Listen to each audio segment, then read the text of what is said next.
seçim nəzəriyyəsi, Gleiser. Deməli, bu indiyə kimi danışdıq Bandura. Müşahidə əsaslı öyrənmə, operar şərtlənmə oldu Skinner nəzəriyyəsi, indi isə Gleiser seçim nəzəriyyəsi.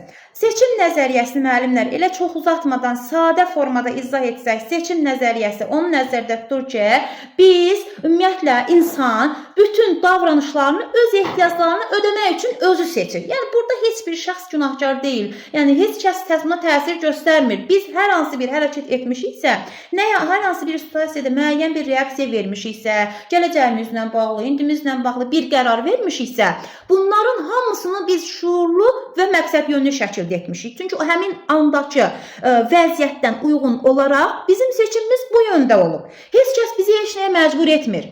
Biz necə davranacağımıza özümüz qərar veririk. Bax, bu Gleiser'in seçim nəzəriyyəsinin əsas mahiyyəti özüdür.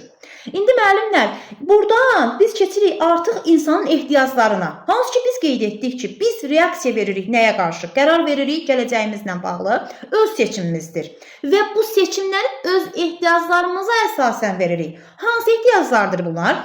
Əgər insanın davranışlarını istiqamətləndirən 5 əsas psixoloji ehtiyacdan danışsaq, burada birinci olacaqdır sevgi və mənsubiyyət ehtiyacı. Bu onu demək istəyir ki, insanlar sevilmək, başqaları ilə yaxın münasibət qurmaq, tutaq ki, bir qrupa, ailə olsun, dostları olsun, sinif olsun və yaxud da işə girdi orada bir yeni komanda olsun və s. Ora özünə aid olmaq, yəni ora özünün aid olmasını istəyir. Oradan təcrid olunmuş, kənarda qalmaq istəmir. Tutaq ki, istəmir ki, məsələn, iş yoldaşları yığılıb bir gəzintiyə getsin, bu oradan kənarda qalsın. Sinif yoldaşları bir tədbir keçirsin, bu orada iştirak etməsini istəyir ki, sevgi və mənsubiyyət ehtiyacında insanlar onu sevsinlər, o yoldaşları ilə, başqaları ilə yaxın münasibət qursun. Əgər deyir, məsələn, baxın, tutaq ki, uşaq sinifdə özünü tək hiss eləyir. Kənarda hiss eləyir digər yoldaşlarından. Belə olanda deyir, uşağın dərsə də marağı azalır. Çünki o özünü bu sinifdə, bu qrupa, öz sinif yoldaşlarına aid hiss etmir. İndi burada nə oldu? Bu uşağın reaksiyası özünü təcrid etməsi oldu, dərsə qarşı marağının azalması oldu. Bu birdən-birə yaranmadı. Sevgi və mənsubiyyət ehtiyacından yarandı. Sevgi və mənsubiyyət ehtiyacında Gleiser'e görə var idi ki, insanlar onu sevsin, ona yaxın münasibət qursun, isti münasibət qursun, özünü bir qrupa aid hiss etsin. Ancaq bu sinifdə bu olmadığına görə uşaq özünü təcrid etdi, eyni zamanda dərsdə maraq azaldı. Deməli, verdiyi reaksiya ehtiyacından doğdu. İkincidə var güc və dəyər hissi. Güc və dəyər hissi insanın özünü dəyərli hiss etməsidir. Məsələn, mən özümü bacarıqlı, faydalı hiss etmək istəyirəm, diqqət görmək istəyirəm, təqdir olunmaq istəyirəm. Məni tərifləmələrini, gördüyüm işə dəyər vermələrini istəyirəm. Məsələn, uşaq evdə və yaxud da məktəbdə də ola bilər, daima sən heç nə bacarmırsan. Yəni, sənin heç nə olmayacaq. Sən həmişə belə gəlmirsən, belə də gedəcəksən. Sözlərini eşidirsə, o uşağın dərsi də maraq azalacaqdır və ya ümumiyyətlə itəcəkdir. Niyə? Çünki özünü dəyərsiz hiss edir. Və yaxud indi böyüklərimizdə adətən belə bir şey var. İndi bizlər, yəni bizlərə kimi, bizim nəslə kimi, indi biz artıq şuurlu şəkildə anlayırıq ki, bunu demək olmaz. Ki, məsələn, filan kəsin uşağına bax, o necədir? Görsən o necədir? Uşaq burada müqayisə olunanda özünü dəyərsiz hiss edir. Və o uşaq özünü bacarıqlı hiss etməlidir, ailədə olsun, məktəbdə olsun, cəmiyyət içərisində olsun, faydalı bir fərd olaraq hiss etməlidir. Diqqət görmək istəyir, təqdir olunmaq istəyir.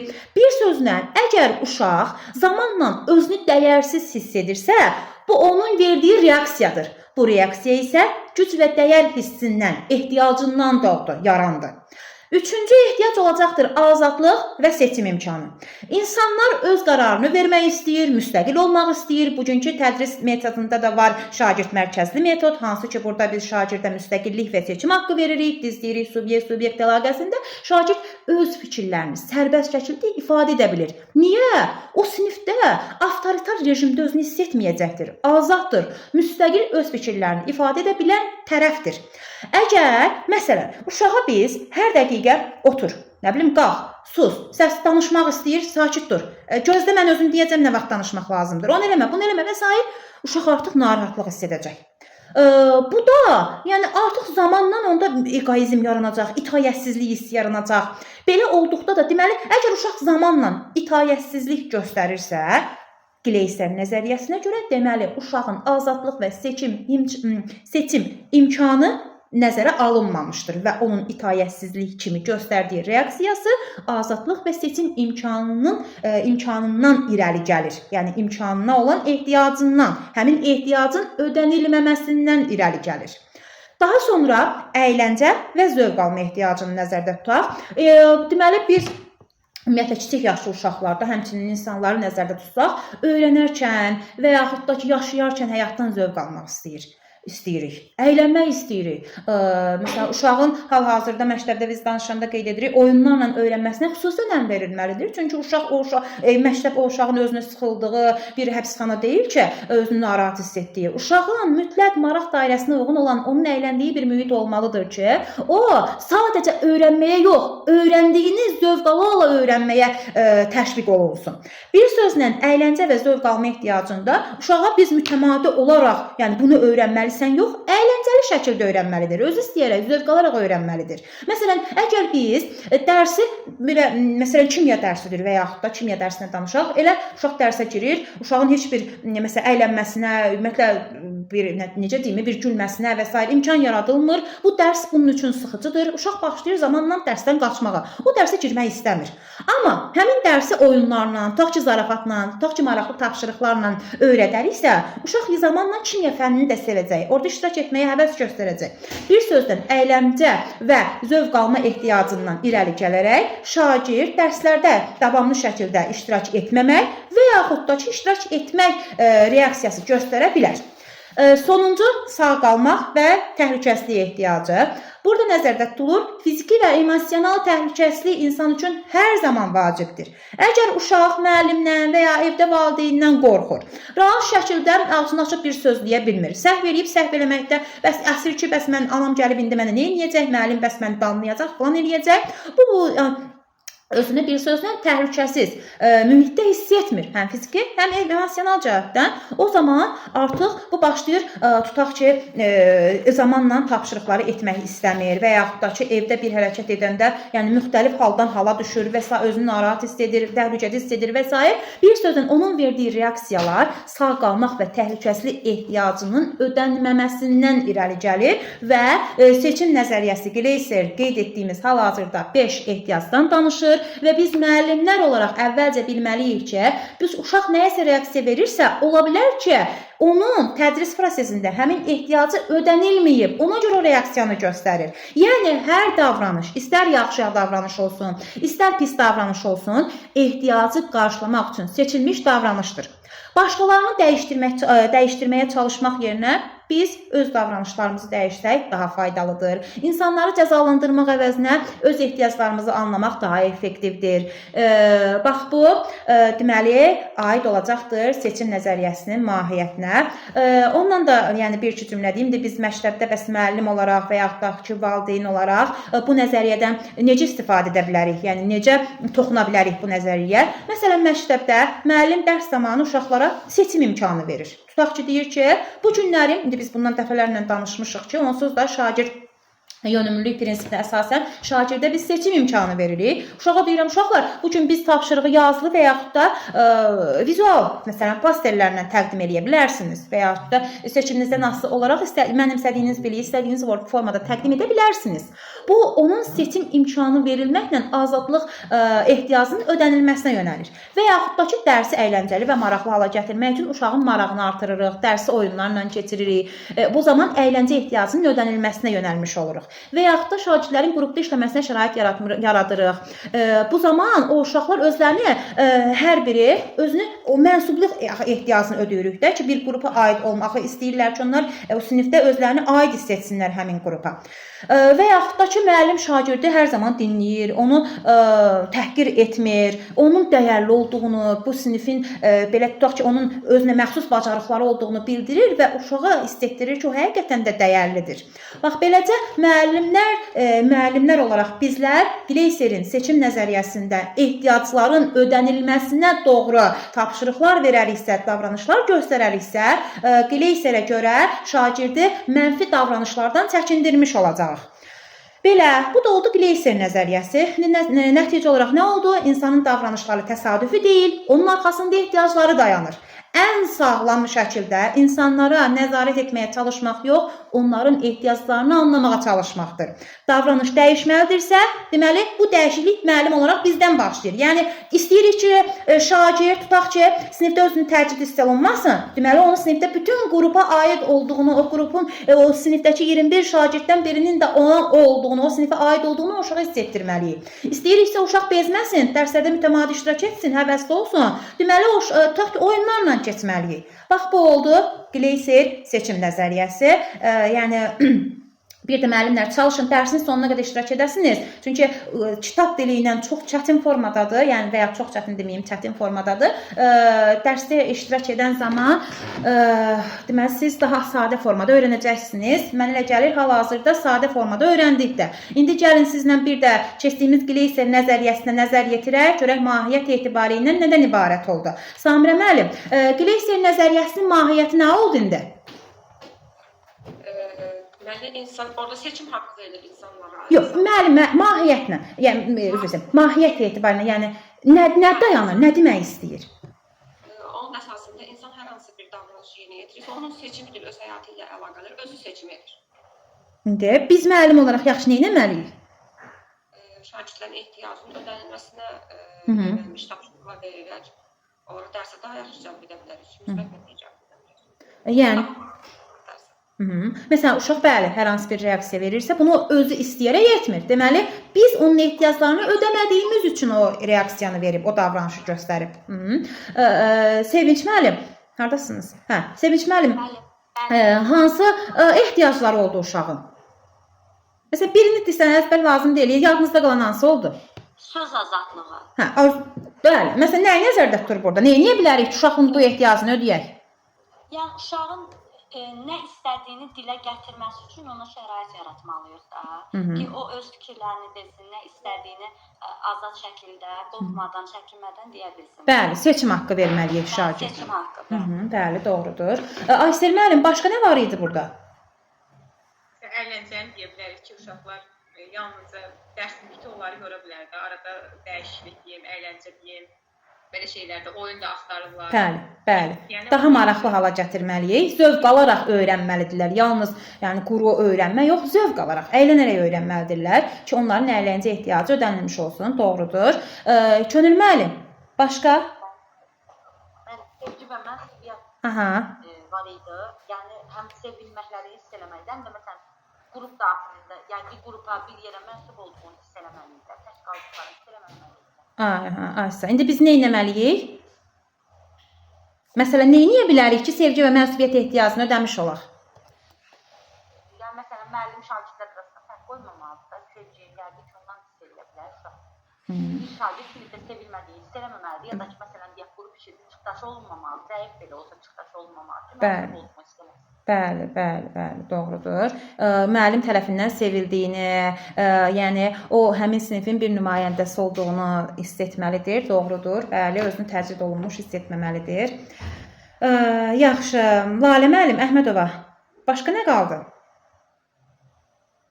Başqa da sağ qalmaq ehtiyacı. Bu hansıdır? Sağ qalmaq ehtiyacı.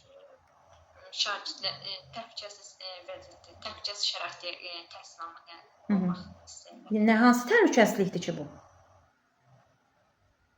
Sinif şəraitində təhlükəsizlik, məsələn, sinifdə olan həm şagirdlər arasında ola bilər, təkcə sinifə şagirdlər nəsə bir xələl yetirəcək, yoxsa şagirdlər arasında təhlükəsizlik şəraiti, şagirdlərin arasında olan münasibətdə düzgün qurulmalıdır. Yəni müəllim, şagird fiziki və emosional təhlükəsiz hiss etməlidir özünü sinifdə və yaxud da evdə. Düzdürmü? Məsələn, uşaq müəllimdən qorxur.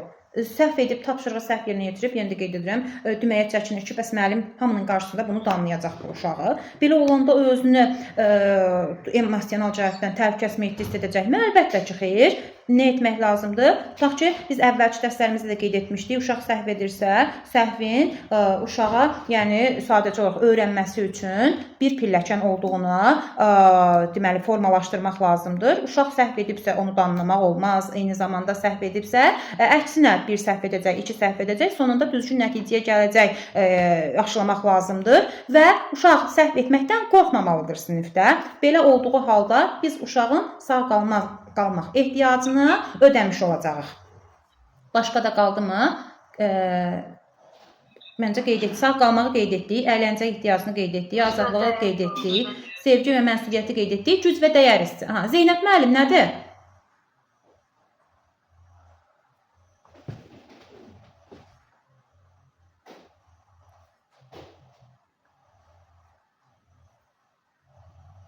Zeynəb müəllim. Mən sizdən səsiniz gəlməmişdi. Zeynəb, hə? Güc və dəyər. Bəli. Deməli, şagirdin yaxud uşağın özünü həm dəyərli, həm də güclü hiss etməsidir bu dərsdə. Müəllim, mən sizin bu siyasi cavablarınızın vurğunuyam da. Yəni ki, mən bilirəm nə olduğunu, sadəcə izah edə bilmirəm. Elə əsas da müəllim bildiyimizi şifahi şəkildə təqdim etməyə bacarmağımız da əsas bacarıqdır, deyilmi? Bilirsinizsə eləyəcəksiniz. Buyurun. İnsanlar nə istəyir müəllim? Dəyər görmək istəyir. Bəli, dəyər görmək istəyir, sevilmək istəyir, isti münasibət qurmaq istəyir, həmkarları ilə olsun, sinif yoldaşları ilə olsun, daxil olduğu hər hansı bir qrupda olsun, ailəsində olsun. Düzdürmü? Burada biz müəllim olaraq nə edəcəyik? Uşağı sinifdə tutaq ki, elə bir şərait yaradacağıq ki, o müəllim məni sevmir, yoldaşlarım məni istəmirlər və beləcə o özünü tək, kənarda hiss edəcək. Zamanla dərsə marağı da azalacaq. Məktəbə də gəlmək istəməyəcək. Çünki o özünü nə sinifə aid hiss etmir, belə olduqda məktəbə qarşı həvəsi ölür. İndi məktəbə uşaq gəlmək istəmirsə, deməli, onun o sevgi və mənsubiyyət ehtiyacı ödənilməyib. O sinifdə təcrid olunub, özünü tək hiss eləyib. Müəllim tərəfindən buna şərait yaradılıb və ya göz yumulub deməkdir. Yəni, uşağın göstərdiyi davranış sevgi və mənsubiyyət ehtiyacının ödənilməməsindən irəli gəlib. Düzdürmü? Yaxşı. Deməli, müəllimlər, biz sizlə danışdıq. Başdan yenə təkrarlayaq. Bandura müşahidə əsaslı öyrənmə, Skinner operant şərtlənmə, hal-hazırda danışdıq Gleiser'in seçim nəzəriyyəsindən. Deməli, indi isə gəlin sizlə danışaq əməkdaşlıq və proakativ deməli, hallar nəzəriyyəsi Roskirin. Roskirinin nəzəriyyəsinin mahiyyəti nədir? Roskirinə görə uşaq ümumiyyətlə əgər bacarsaydı düzgün davranardı. Əgər pis davranış nümayiş etdirirsə, deməli buna səbəb olan bacarıqları hələ formalaşmayıb deməkdir. Tutaq ki, uşaq inadkardır, tutaq ki, uşaq aqressivdir və yaxud da ki, dəcəldir və yaxud da o müəyyən bir sinifdə, evdə qaydalar qoyulur, qaydalara tabi olmaq istəmir. Bu, o demək deyil ki, bu uşaq onu bilərək eləyir və yaxud da ki, bilərək inadkar olmaq istəyir, bilərək aqressivdir və yaxud da bilərək qaydalara tabi olmaq istəmir. Sadəcə olaraq bu onu bacarmadığı üçün eləyir. Yəni, burada biz cəza verməkdən yox, problemi həll etməkdən istifadə etməliyik. Artıq Roskirində cəza işə yaramayacaqdır. Əsas mahiyyət odur ki, uşaq bir davranışı yanlış edirsə, deməli onu da düzgün davranışı necə etmək lazımdır, bunu bacarmır. Biz buna yanlış davranış göstərdiyi üçün cəzalandırmaq yerinə problemi həll etməliyik. Bax, bu sadə formada əsas mahiyyətdir Roskirin nəzəriyyəsinin. İndi burada var, uşaq, tutaq ki, pis davrandıqda, qeyd etdiyimiz kimi, bu artıq belə deyək də, o bacarığın əksikliyi deməkdir. O yaxşı davranışın göstərilmədiyinin daha doğrusu yaxşı davranış göstərmək üçün hələ uşaqda və ya şagirddə həmin bacarığın formalaşdırılmadığı deməkdir. Məsələn, nümunə ilə desəm daha aydın olacaq. Tutaq ki, uşaq ağlayır, əsəbləşir və yaxud da məktəbdə dərsdən qaçır. Bu davranışın arxasında emosional, sosial və ya idraçla bağlı hər hansı bir çətinliklər ola bilər. Uşaq və ya dərs zamanı birdən-birə ayağa qalxır, sinifi narahat etməyə başlayır, öz-özünə danışır. Burada o uşağın əsas deyək ki, məqsədi sadəcə diqqət çəkmək istəyi olmaya bilər. Ola bilər ki, o uşaq özünü yəni tənzimləməkdə çətinlik çəkir. Yəni o uşaq necə özünü idarə etməkdə çətinlik çəkir. Necə davranış göstərsin, bunu hələ tam bilmir, tam bacarmır. Burada bizim cəza verməmiz həmin uşağa, tutaq ki, ayağa qalxıb dərsi pozub, Roskilin nəzəriyyəsinə görə o uşağa ayağa qalxıb dərsi pozduğu üçün cəza vermək problemi həll etməyəcəkdir. Tənbih, danlama, məktəbdən uzaqlaşdırmaq əksinə biraz da uşaqda qorxu yaradacaq, inamsızlıq yaradacaqdır. Bu zaman biz nə etməliyik? Uşağın davranışının səbəbini anlamalıyıq. Ki, o tutaq ki, artıq yəni bu davranışı hansı səbəbdən göstərir? Onu anlamalı və aradan qaldırmalıyıq. Əməkdaşlıq və qarşılıqlı anlama problemi həll etməkdə əsas yoldur Roskilinə görə. Hansı ki, burada uşaqla birlikdə danışaraq, tutaq ki, fərdi söhbət apararaq, tutaq ki, valideynini də həmin prosesə cəlb edərək problemin səbəbini araşdırırıq. Müəllim uşaqla birlikdə və yaxud da müəllim, uşaq, valideyn və yaxud da məktəb psixoloqu və s. birlikdə çalışır və yəni artıq müəllim burada cəza verən tərəf kimi deyil, yardımcı olan, problemi həll edən tərəf kimi çıxış edir. Deməli, nəzəriyyənin əsas mahiyyəti ondan ibarət oldu ki, əgər bir uşaq və yaxud da şagird sinifdə yanlış hərəkət nümayiş etdirirsə, bu o demək deyil ki, bu onu bilərək edir. Sadəcə olaraq düzgün davrana bilmədiyi üçün bu davranışı göstərib. Və biz burada cəza verməkdən yox, problemi həll etməkdən istifadə etməliyik. Hansı ki, göstərilən bu davranışın müəyyən səbəbləri ola bilər, qeyd etdiyimiz kimi. İndi, bəs biz bunu necə həll edə bilərik? Birinci növbədə biz 3 addım var. Hansı ki, birinci addım empatiya qurmaq. İndi danışdım, yenə də təkrarlayıram. Empatiya qurmaq olacaqdır, problemi müəyyənləşdirmək olacaqdır, əməkdaşlıq olacaqdır. Empatiya qurmaqda qeyd etdiyimiz kimi biz uşağı anlamağa çalışırıq, başa düşməyə çalışırıq. Niyə bu hərəkət edib? Problemi müəyyənləşdirməkdə şagirdin özü ilə fərdi danışa bilərik, şagirdin valideynini işə cəlb edə bilərik, psixoloqla məsləhətləşmələr apara bilərik və s. Uşağın həmin bu davranışına təsir edən hər hansı bir məsələlər varsa, biz bunu müəyyənləşdirməyə, yəni problemin qaynağını tapmağa çalışırıq. Əməkdaşlıqda isə artıq problemə həll yolu kimi baxırıq. Artıq biz burada cəza verən tərəf deyil, müəllim olaraq problemi həll edən tərəfi. Əməkdaşlıq şəraitində tutaq ki, yenə də başqa, tutaq ki, sinif yoldaşlarını işə cəlb edirik və yaxud da ki, məktəb psixoloqunu yenə işə cəlb edirik. Bir sözlə, əməkdaşlıqla şagirdin özü ilə birlikdə birinci növbədə biz bu problemin deyək ki, nə olduğunu müəyyənləşdirdik, onu aradan qaldırırıq və artıq növbəti dəfələrdə həmin yanlış hərəkəti göstərməməsi üçün həmin problemin mənbəyini aradan qaldırırıq, həll edirik həmin problemi, belə deyək. Deməli, bu oldu bizim əməkdaşlıq və provokativ həllər nəzəriyyəsi daha doğrusu. Nə oldu? Əsas uşaq ola bilər ki, bir yanlış hərəkət nümayiş etdirib, biz burada cəzadan istifadə etməyəcəyik, problemin həllini tapacağıq. Ona görə bu yanlış hərəkəti edib ki, hələ uşaq o lazım olan bacarığa çatmayıb, yəni inadkardırsa və yaxud da ki, səs-küy salırsa, o düzgün bacarığın necə olmasını, necə rəftar etməli olduğunu hələ bilmir və yaxud da ki, səs-küy salırsa, o müəyyən bir emosional problemlərdən irəli gələ bilər və yaxud da ailə mühitindən irəli gələ bilər və s. Yəni, bunu problemin qaynağını tapıb, onu biz empatiya yaratmaqla, problemi müəyyənləşdirmək və əməkdaşlıq şəraitində həll etməklə problemin aradan qaldırılmasına deməli, səbəbkar oluruq, səbəb oluruq və beləcə həmin yanlış hərəkəti bir daha uşaq göstərmir, sinifdə səs-küy salmır. Bax, bu oldu sadə formada Roskilin nəzəriyyəsi. Daha sonra, sosial intizam modeli. Müəllimlər, bilirəm, biraz çox ola bilər, yorula bilərsiniz, amma danışdığım qədər artıq 2 nəzəriyyə qalıb, ondan da çox qısa formada danışacağım. Sizə necə lazımdırsa elə ki, həm çox yorulmayasınız, həm də daha aydın olmuş olsun. Deməli, sosial intizam modeli. Sosial intizam modeli direkt kurs tərəfindən irəli sürülmüşdür. Hansı ki, burada deyilir ki, uşaqlarda xoşagəlməz davranışının məqsədini başa düşmək, doğru yanaşmanı tətbiq etmək üçün müəyyən metodlar işlənib hazırlanır və həmin bu metodlar metodlar sosial intizam modeli adlanır. Hansı ki burada cəza və ya mükafat olmadan əməkdaşlıq şəraitində şagirdin davranışını stimullaşdırmaq olar.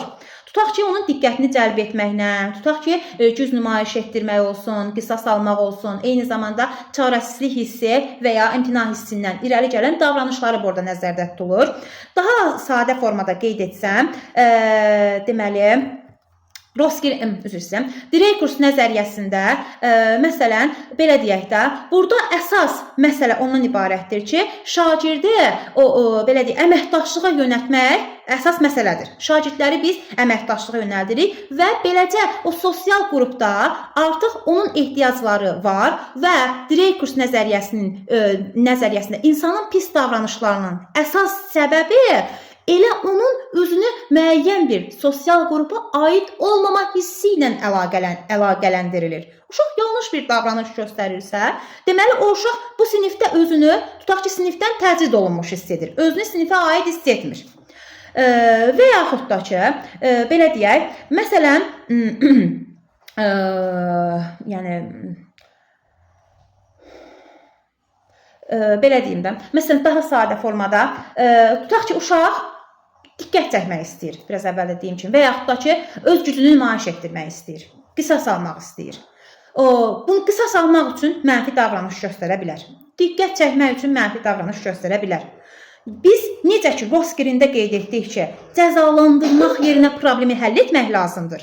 Baxın, indi də deyəcəyik ki, Dreyfus nəzəriyyəsində, sosial intizam modelində də qeyd edəcəyik ki, həmin bu yanlış davranışı, mənfi davranışı cəzalandırmaq yerinə müəllim və ya valideynlər uşağın ehtiyacını başa düşüb, onu belə deyəndə, doğru yönləndirməlidirlər, ona doğru yol göstərməlidirlər. Yenə də bu Roskirindən eynilik, yəni burada var. Eyni zamanda bu Dreyfus nəzəriyyəsində uşağın yanlış davranışları sosial mühitdə, yəni əməkdaşlıq şəraitində daha yaxşı öyrənilir. Yəni uşaq ətrafından baxır, müşahidə edir və öz davranışlarını, məsələn, qisas hissini uşaq qisas hissini necə müsbət formada ifadə edə bilər, bunu öyrənir. Daha anlaşıqlı formada mən bunu izah edim. Deməli, məsələn, baxın, müəllimlə birinci qeyd etdik diqqət çəkmək. Uşaq tutaq ki, diqqət istəyir. Buna görə də mənfi hərəkətlər göstərir. Məsələn, dərsdə danışır. Dərsdə danışır ki, qoy elə hamı ona baxsın, müəllimin diqqəti onda olsun ki, bəs arxada əl adında şagird danışır. Dərsin ortasında bütün diqqət yönləndi həmin şagirdə. Nə etmək lazımdır?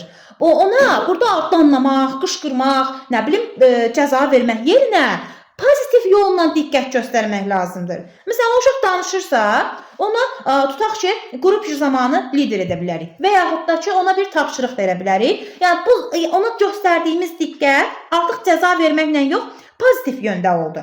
Bax, bu olacaq Dreyfus sosial intizam nəzəriyyəsinin əsas mahiyyəti və ya güc göstərmək. Uşaq istəyir ki, sinifdə belə hakim olsun, idarəni ələ alsın. Və yaxud bunun üçün başlayır müəllimə qarşı çıxmağa. Müəllim deyir ki, bu belədir, bu deyir, yox, bu belədir, sən mənə bunu edə bilməzsən. Nə etmək lazımdır? Bu, həmin məsələdə yaxşı olar ki, biz uşağa, məsələn, məsuliyyət verək. Və yaxud da onu qərar verməyə cəlb edək. Məsələn, biz sinif qaydalarından danışanda qeyd etmişdik ki, uşaqlar da sinif qaydalarının tərtibatı zamanı işə cəlb olunmalıdırlar. Və yaxud da sinifdə hər hansı bir qərar qəbul edilir, bir tədbir keçiriləcəkdir, harda keçiriləcək, necə olsun. Bu qərar vermə mərhələsində həmin o müəllimə qarşı çıxan və müəllimin fikri ilə razılaşmayan şagird güc göstərmək istəyir Dreyfus nəzəriyyəsinə görə. Müəllim burada cəza vermək yerinə ona qərar verməyə cəlb etməlidir həmin şagirdi və ya ona məsuliyyətli, yəni bir iş tapşırmalıdır, məsuliyyət verməlidir. Qisas almaq. Tutaq ki, uşaq müəllimdən küsüb və ya da inciyib, cavab olaraq da mənfi bir hərəkət göstərir də, tutaq ki, başqa yoldaşını vurur, yıxır, dəftərini cırır və s. Burada müəllim nə etməlidir? Onun hisslərini anladığını göstərməlidir. Məsələn, yoldaşı onun və ya da uşaq inciyib, yoldaşından başlayır, onun dəftərini alıb cırır. Müəllim onu cəzalandırmaq yerinə uşaq, daha doğrusu müəllim, uşağı burada empatiya göstərməli, onu anladığını nümayiş etdirməli, ona qayğı göstərməlidir. Məsələn, mən anlayıram, baxşı bu məqamda sən yoldaşdan incimisən, ancaq sənin göstərəcəyin doğru davranış bu deyil, bu sənin həll yolun deyil və s. Formada qisas almaq istəyən uşaq müxtəlif formalarda mənfi davranış göstərəcəkdir. Yenə də müəllim burada cəzalandırmadan yox, tutaq ki, qayğı göstərməkdən, onu anladığını nümayiş etdirməkdir. etdirməkdən, empatiyadan istifadə etməlidir. Daha sonra ümidsizliyə qapılır. Uşaq özünə inanmır. Məsələn, uşaq fikirləşir ki, mən bacarmıram. Buna görə də öz davranışlarını idarə etmir. Məsələn, uşaq olimpiyadada iştirak etmək istəmir ki, yox, mən onsuz da məsələn, yəni orada nailiyyət əldə edə bilməyəcəyəm. Yəni onda uşağın özünə qarşı inam yoxdur. Bu zaman olimpiyadada niyə iştirak etmək istəmirsən? Bəs mən sənin adını yazmışam deyib cəzalandırmaq əvəzinə müəllim uşaqda o əvvəlcə kiçik addımlarla o kiçik uğurlara inamını artırmalı və bax beləcə olimpiyadada iştirakını təşviq etməlidir. Məsələn, uşağı cəzalandırmaq əvəzinə kiçik bir tapşırıqlar verirəm. Uşaq burada, axı mən uşaqda istəyirəm özünə inamı artsın. O uşaq bir dəfə, 2 dəfə, 3 dəfə tapşırığı hamıdan tez yerinə yetirirsə, vaxtında yerinə yetirirsə, tutaq ki, o uşağı mən necə deyim, ruhlandırıram, o uşağa motivasiya verirəm, stimul verirəm. Bax beləcə ümidsizliyə qapılan uşaq nə oldu? Özünə inanmadı, bacarmadığını düşündü. Məsələn, olimpiyada iştirak etmək istəmədi. Mən onu bəs mən sənin adını yazmışam, niyə sən iştirak etmirsən deyib də cəzalandırmaq əvəzinə onu ruhlandırıram, onu motivasiya verirəm, uğurlu addımlara təşviq edirəm. Bax, bu da oldu sosial intizam modeli, əsas mahiyyəti. Yenə də burada əsas məqsəd ondan ibarətdir ki, uşağın ehtiyacını müəllim başa düşməlidir. Cəza yerinə müsbət üsullarla davranışı düzəltməlidir. Sosial qəbul, hörmət, əməkdaşlıq əsaslı sinif yaratmalıdır müəllim. Deməli, Dreyfus sosial intizam modelinin məqsədi nədən ibarət oldu? Uşağın ehtiyacını başa düşmək lazımdır. Cəza yerinə müsbət üsullarla davranışı düzəltmək lazımdır. Sosial qəbul, hörmət, əməkdaşlıq əsaslı sinif yaratmaq lazımdır. Bu da oldu Dreyfus sosial intizam modeli. Daha sonra artıq sona çatdıq. Bir nəzəriyyəmiz qalıb, ondan da danışaq. Stimula cavab nəzəriyyəsi. Düzdür, bu nadir hallarda qarşılaşa biləcəyimiz nəzəriyyədir. Ancaq ki, elə hamısından danışmışıq, bunu da kənarda qoymayaq. Sadə dillə desəm, bu nəzəriyyəyə görə insan və yaxud da məsələn heyvan müəyyən bir stimula, o qıcıqlandırıcı cavab verdikdə, bu cavab nəticə verdikdə həmin davranış öyrənilir və möhkəmləndirilir. Yəni demək istədiyim odur ki, davranışı ortaya çıxaran bir qıcıq var. Məsələn, stimula verilən reaksiya var. Nəticədə də əgər cavab müsbət nəticə verirsə, həmin cavab gələcəkdə təkrarlanır. Daha aydın desəm. Ana uşağa deyir ki, əgər oyuncaqlarını yığsan, sənə tutaq ki, hədiyyə verəcəyəm, nə bilim, konfet verəcəyəm. Cavab olaraq uşaq oyuncağını yığır. Nəticədə valideyn ona hədiyyə alır və yaxud da konfet verir. Nə oldu? Nəticə müsbət oldu. Uşaq nə edəcək? Artıq davamlı şəkildə uşaq oyuncaqlarını yığacaq və bu davranış gələcəkdə də təkrar edəcək davamlı şəkildə. Nə oldu burada? Deməli, stimul var, bir stimul qoyulur, bunu etsəm, bunu verəcəm, bunu edəcəm sənə. Cavab var. Cavab nədir? Uşağın stimula verdiyi reaksiya. Hansı ki, ana sənə konfet verəcəm. Uşaq buna görə oyuncaqlarını yığdı. İndi bu nəticə nə oldu? Uşaq konfeti aldı, nəticə müsbətdir. Uşaq gələcəkdə bu davranışını təkrar edəcəkdir. Deməli, stimula cavab nəzəriyyəsinin əsas mahiyyəti ondan ibarətdir ki, qeyd etdiyimiz kimi stimul var, stimula cavab var, cavabdan doğan nəticə var. Əgər nəticə müsbət olacaqsa, hərəkət gələcəkdə də davamlı şəkildə təkrarlanacaqdır. İndi burada müəllimlər heyvan adını çəkdim. Burada Thorndike nəzəriyyəsi. Deməli, burada qeyd olunur ki, məsələn, tədqiqat keçirir Thorndike. Bir pişiyi götürür, qəfəsə qoyur. Qəfəsdə bir qapı, bir də onu açmaq üçün o ip qoyur, məsələn, başdan. Hansı ki, pişik o ipi dartsa, o qəfəsin qapısı açıla bilər. O stimul olaraq da tutaq ki, qəfəsin, məsələn, çölə bir, belə deyək də, yemək qoyur, o qapının ağzına da su qoyur və yaxud da o içəridəki pişiyin stimulu olur o çöldə olan su, yemək. Cavab olaraq o suya can atan, yeməyə can atan pişik təsadüfi şəkildə tutaq ki, o ipi dartır. Nəticədə qapı açılır, pişik gedir, yeməyə çatır. Və artıq pişik bunu bir neçə dəfə etdikcə öyrənir ki, ipi dartmaq, yeməyə çatmağa aparır. Beləliklə, artıq o pişik bunu davamlı şəkildə edir və bu tədqiqat göstərir ki, deməli, stimula cavab nəzəriyyəsi. Biz stimula cavab veririk, nəticədə müsbət nəticə alırıqsa, bunu davamlı şəkildə təkrar edirik. Və Thorndike stimula cavab nəzəriyyəsi qeyd edir ki, uğurları, belə daha doğrusu uğurlu cavablar möhkəmlənir.